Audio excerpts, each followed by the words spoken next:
दोस्तों नमस्ते। एक बहुत ही छोटा सा बिंदु और बेहद महत्वपूर्ण बिंदु ही माना जाता है साइकोलॉजी में। बहुत से बच्चों के बार बार कमेंट आ रहे थे कि सर ये पुनर्बलन की अवधारणा क्या है। तो मैं कंप्लीटली समझा रहा हूँ आपको वास्तव में रेनफोर्समेंट क्या है, ये पुनर्बलन क्या है।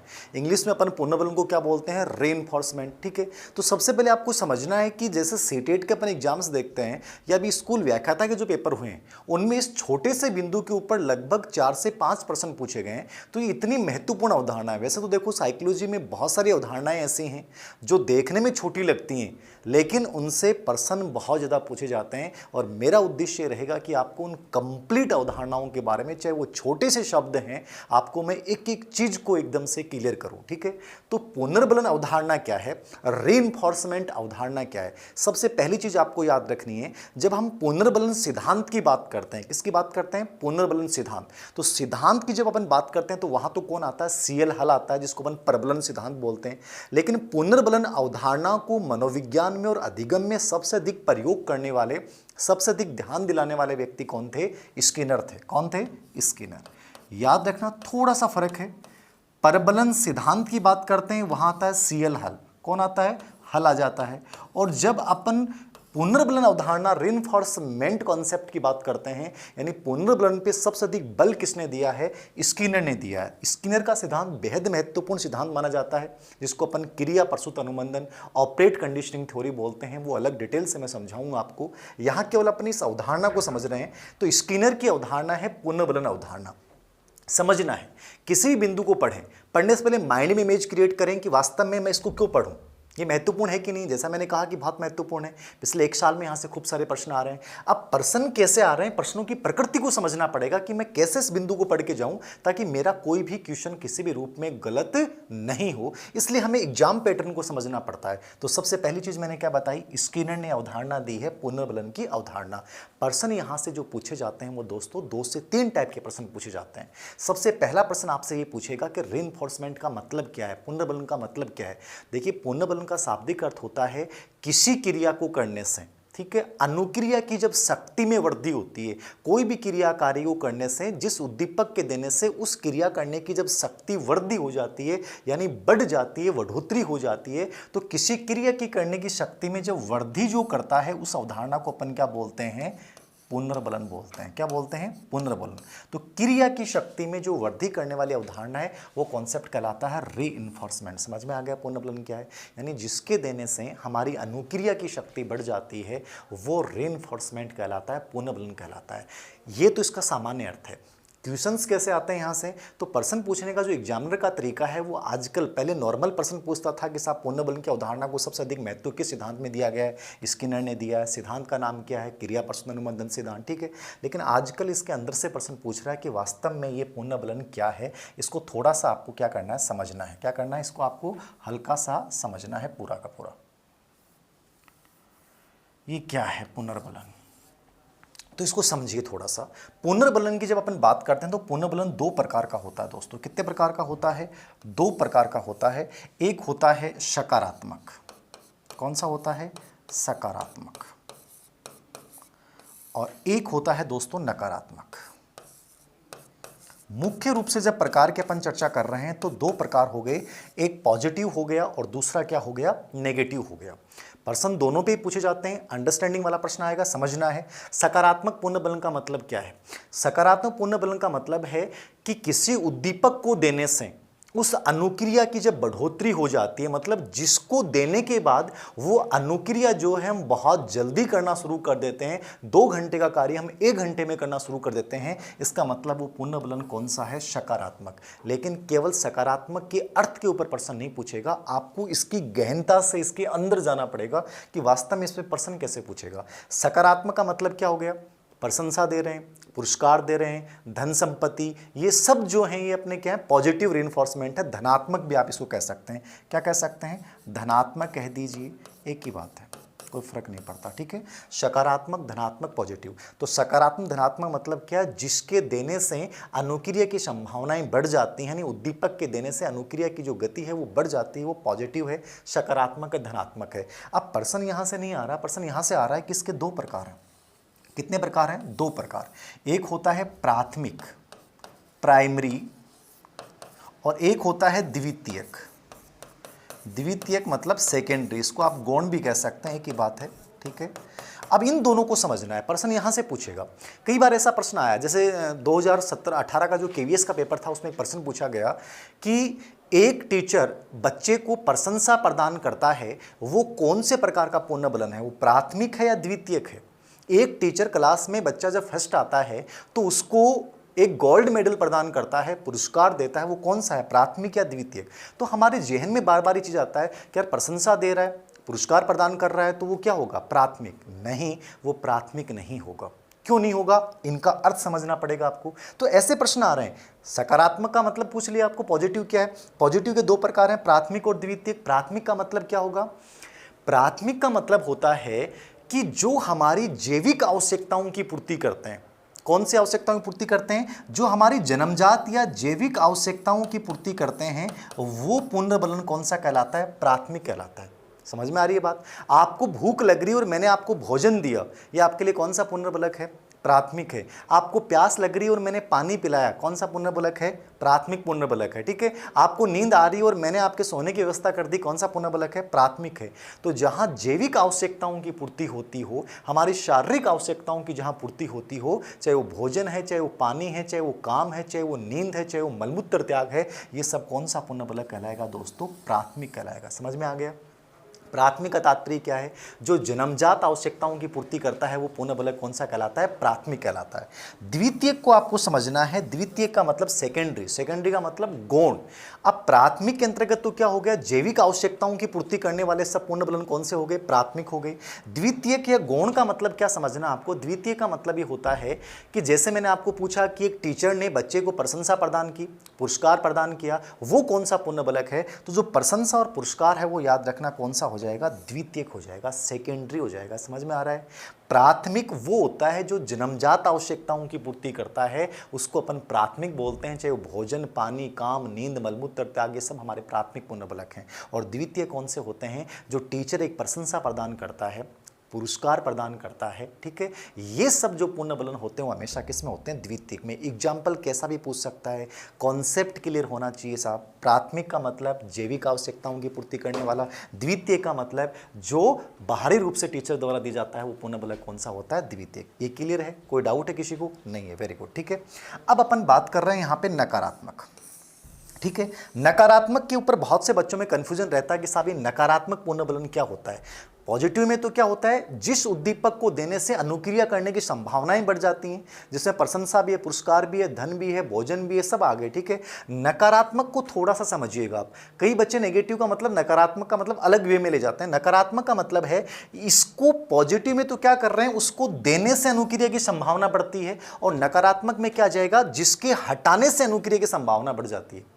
नकारात्मक मतलब समझ में आ रहा है, मतलब जिसके हटाने से अनुक्रिया की संभावना बढ़ जाती है वो नकारात्मक या ऋणात्मक पुण्य बलन है। और धनात्मक का मतलब होता है जिसके देने से अनुक्रिया की संभावना बढ़ जाती है। तो यहां अंतर क्या आ रहा है, ये उद्दीपक वो है जो अनुक्रिया करने के बाद या अनुक्रिया करने के बाद हम जैसे उसको हटा लेते हैं तो उस अनुक्रिया की संभावनाओं में क्या हो जाती है, ग्रोथ हो जाती है। तो ये भी अनुक्रिया को क्या कर रहा है, ये भी बढ़ा रहा है। ये अनुक्रिया को क्या कर रहा है, बढ़ा रहा है, ये भी बढ़ा रहा है, दोनों ही अनुक्रिया को बढ़ा रहे हैं।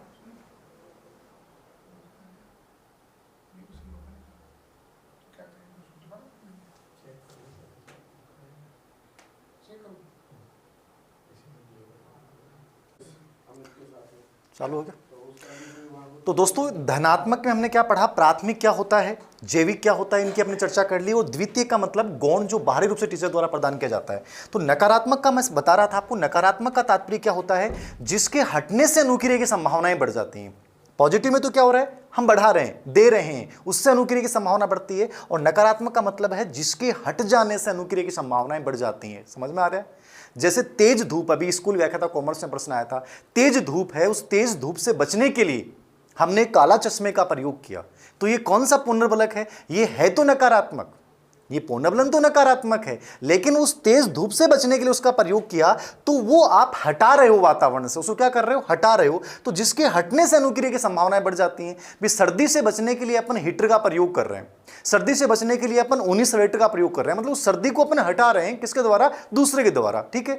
तो जिसके हटने से अनुक्रिया की संभावनाएं बढ़ जाती हैं वो पुनर्बलन दोस्तों कौन सा होता है, नकारात्मक होता है। पॉजिटिव में सिंपल सी बात याद रखना, जिसको देने से अनुक्रिया की संभावनाएं बढ़ती हैं, और यहां क्या होता है, जिसको हटा देने से अनुक्रिया की संभावनाएं बढ़ती हैं। तो तेज धूप से बचने के लिए मैंने काला चश्मा पहना, ये मैंने धूप को हटाने के लिए इसका प्रयोग किया, है नकारात्मक है, ठीक है। सर्दी से बचने के लिए मैंने गर्म हीटर का प्रयोग किया, सर्दी से बचने के लिए मैंने ऊनी कपड़ों का प्रयोग किया, ठीक है। ये सब क्या कहलाता है, ऋणात्मक नकारात्मक पुनर्बलन कहलाता है। जब मैं स्किनर का सिद्धांत आपको पढ़ाऊंगा, चूहे और कबूतर का जब प्रयोग पढ़ेंगे, तो जैसे हमने वहां बिजली का आघात दिया, तो बिजली का आघात देने से अनुक्रिया की संभावनाएं जो हैं वो कम होती हैं, और जैसे ही बिजली के आघात को हमने हटा दिया तो अनुक्रिया की संभावनाएं क्या हो गई, बढ़ गई। जिसके हटने से अनुक्रिया की संभावनाएं बढ़ जाती हैं वो पुनर्बलन कौन सा कहलाता है, नकारात्मक। समझ में आ गया, हट जाने से अनुक्रिया की संभावनाएं और ये देने से अनुक्रिया की संभावनाएं, तो अनुक्रिया की संभावनाएं तो दोनों में बढ़ रही हैं। कई बार प्रश्न आता है कि सर नुकसान किस में हो रहा है, धनात्मक में भी अनुक्रिया की संभावनाएं बढ़ रही हैं, अनुक्रिया गति में वृद्धि हो रही है, और ऋणात्मक में भी अनुक्रिया गति कम नहीं हो रही है, इसमें भी अनुक्रिया गति दोस्तों क्या हो रही है, बढ़ रही है। तो दोनों का अर्थ आपके समझ में आना चाहिए। एक प्रश्न और बच्चों का दिमाग में आता है कि सर क्या ये दंड जो है वो नकारात्मक पुनर्बलन के अंतर्गत आएगा क्या? दंड को नकारात्मक पुनर्बलन में शामिल नहीं किया जाता। ये अलग बात है कि स्कूल व्याख्याता में इस बार ये प्रश्न पूछा गया है और बड़ा विवादित रहा है, उत्तर क्या माना गया है क्या नहीं माना गया एक अलग मुद्दा है, लेकिन दंड ऋणात्मक पुनर्बलन में, नकारात्मक पुनर्बलन में नहीं आएगा। दंड जो है वो अनुक्रिया की शक्ति को कम करता है, लेकिन नकारात्मक पुनर्बलन अनुक्रिया की शक्ति को कम नहीं करता है। तो दंड नकारात्मक पुनर्बलन से क्या माना गया है दोस्तों, अलग माना जाता है। यानी दंड को अपन नकारात्मक पुनर्बलन नहीं कहेंगे। दंड का मतलब समझ रहे हैं, यानी ये दोनों अनुक्रिया की शक्ति को बढ़ा रहे हैं, चाहे नकारात्मक है चाहे धनात्मक है, लेकिन दंड जो है वो अनुक्रिया की शक्ति को क्या करता है, घटाता है। क्या करता है, घटाता है, ठीक है। कि जैसे अपन जुर्माना लगाते हैं, आप लेट आए और आपको जुर्माना लगाया, ट्रैफिक सिग्नल तोड़ने पे जुर्माना लगाया, एक प्रकार से क्या है, दंड है। ये क्या है, एक प्रकार से दंड है। तो दंड से अनुक्रिया, कई बार दंड भी वर्दी कर देता है, वो एक अलग मुद्दा हमारे स्वभाव पर डिपेंड करता है, लेकिन दंड को नकारात्मक पुनर्बलन से क्या माना गया है, अलग माना गया है, क्योंकि अनुक्रिया की शक्ति जो होती है इससे कमजोर होती है, वो अनुक्रिया अपन नहीं करेंगे, ठीक है, दंड से बचने के लिए। तो दंड इन दोनों की अवधारणाओं से क्या है, अलग। अब मैं छोटी सी एक चर्चा और कर रहा हूं इसके साथ। ये तो मूल रूप से आपके समझ में आ गया पॉजिटिव क्या नेगेटिव क्या है। इसी के साथ एक अवधारणा मैं आपको समझा रहा हूं जो बहुत ही महत्वपूर्ण मानी जाती है और जिसके ऊपर खूब सारे प्रश्न भी यहां से पूछे जा रहे हैं, खूब सारे प्रश्न आ रहे हैं जिसके ऊपर, ये आपको थोड़ा सा इसको समझना है। ये क्या है, पुनर्बलन अनुसूची। पुनर्बलन अनुसूची, पुनर्बलन अनुसूची क्या होती है, इसकी अपन चर्चा कर रहे हैं। पुनर्बलन अनुसूची ये इसी से जुड़ी हुई अवधारणा है, तो मैं साथ के साथ आपको समझा देता हूं। पुनर्बलन अनुसूची, इस पे भी पहले प्रश्न बहुत कम आते थे, बट वर्तमान में बहुत ज़्यादा प्रश्न पूछे जा रहे हैं। सबसे पहला बिंदु आपको समझना है, पुनर्बलन अनुसूची की अवधारणा किसने दी है। तो पुनर्बलन अनुसूची की अवधारणा किसने दी है, स्किनर ने। किसने दी है, स्किनर ने। पुनर्बलन अनुसूची की अवधारणा किसकी अवधारणा है, स्किनर की अवधारणा। ये प्रश्न 2016 स्कूल व्याख्याता में आ गया, सिंपल समझ में आ गया। अब यहां से समझना क्या है, प्रश्न यहां से कैसे आते हैं ये समझना है। पुनर्बलन अनुसूची की अवधारणा स्किनर की है और स्किनर ने कहा कि इसके दो प्रकार होते हैं। कितने प्रकार होते हैं, दो प्रकार। कौन कौन से, एक होता है सतत और एक होता है आंशिक। इसके दो प्रकार हैं, सतत और आंशिक अवधारणाएं। इन दोनों को समझना है, सतत क्या होता है और आंशिक क्या होता है। सबसे पहले इनके अर्थ में समझा रहा हूं। सतत का मतलब होता है लगातार, कंटिन्यूअस, ठीक है, और आंशिक का मतलब होता है पार्टियल। पार्टियल का मतलब क्या हो गया कि कभी कभी, ठीक है, कभी कभी। अब सबसे पहले आपसे एक नॉर्मली प्रश्न पूछूं मैं, आपको दोनों में से कौन सी अच्छी लग रही है। साइकोलॉजी में अमूमन क्या होता है, जो चीज़ देखने में अच्छी लगती है वो होती नहीं है, उत्तर अलग ही आता है। अब जैसे सतत और आंशिक, इन दोनों को देख के आपके माइंड में विचार आ रहा होगा कि सर सतत सबसे बेस्ट होगा। नहीं, सबसे बड़ी अनुक्रिया होने की संभावनाएं सतत की अपेक्षा किस में होंगे, आंशिक में। तो पहला बिंदु क्या हो गया, पुनर्बलन अनुसूची की अवधारणा किसकी है, स्किनर की अवधारणा है। कितने प्रकार हैं? दो, सतत और आंशिक। सतत का मतलब कंटिन्यूअस, आंशिक का मतलब पार्टियल। दोनों में से महत्वपूर्ण कौन सी है? आंशिक है। अब थोड़ा सा आपको आंशिक को समझना है। सतत का तो प्रकार एक ही है कि लगातार दिया जाएगा, और लगातार देने से अनुक्रिया की संभावनाएं क्या होती हैं? फिर धीरे धीरे कमजोर होना शुरू हो जाती हैं। आंशिक का मतलब कभी कभार। तो यहां थोड़ा सा आपको समझना है, ये आंशिक जो पुनर्बलन की अवधारणा ये क्या है। इस आंशिक को मैं समझा रहा हूं, इसको बहुत आराम से एक एक चीज आपको समझनी है। आंशिक अवधारणा, ठीक है।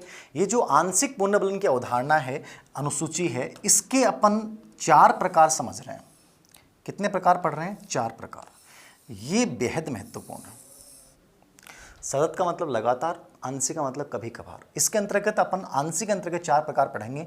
मूल रूप से आंशिक के 2 प्रकार माने जाते हैं। कितने प्रकार माने जाते हैं? 2 प्रकार। और कौन से? एक अनुपात अनुसूची और एक होती है अंतराल अनुसूची। ठीक है, मूल रूप से इसके 2 प्रकार हैं। मैं इसको अलग से समझा रहा हूं आपको। आंशिक जो है उसके 2 मुख्य प्रकार होते हैं। एक अनुपात अनुसूची होती है और एक होती है अंतराल अनुसूची। अब इन अनुपात और अंतराल के 2 प्रकार होते हैं, ये आपको समझना है। अंतराल के भी 2 प्रकार हैं और अनुपात के भी, टोटल 4 प्रकार हो गए। आंशिक अनुसूची के 2 प्रकार हैं, अनुपात और अंतराल। ठीक है, अब अनुपात अंतराल को समझना आपको। अनुपात और अंतराल के 2 प्रकार। अनुपात का मतलब समझ रहे हो? अनुक्रिया की दर, अनुक्रिया का प्रतिशत। और अंतराल का मतलब किससे लिया जाता है? समय से लिया जाता है। ये वक्त है, समय है, और ये क्या है? अनुक्रिया की दर है, कितनी है। और ये क्या है? समय है, कितने समय के बाद दिया जा रहा है। दोनों को समझिएगा आप। अनुपात के 2 प्रकार हैं। एक निश्चित अनुपात। कौन सा अनुपात? निश्चित अनुपात। और एक होता है परिवर्त्य अनुपात। बड़े आराम से समझिएगा इसको। निश्चित का मतलब हो गया फिक्स, ठीक है, और परिवर्त्य का मतलब क्या हो गया? वेरिएबल हो गया। क्या हो गया? वेरिएबल हो गया। ठीक है, इसी प्रकार अंतराल के भी 2 प्रकार हैं। निश्चित अंतराल अनुसूची और यह है परिवर्त्य अंतराल अनुसूची। ठीक है, समझिएगा। आंशिक अनुसूची 2 प्रकार के, अनुपात और अंतराल। अनुपात का मतलब है समय की मतलब प्रतिक्रियाओं की दर। किसका मतलब है? प्रतिक्रियाओं की दर। और अंतराल का मतलब क्या है साहब? समय है। दोनों को समझना।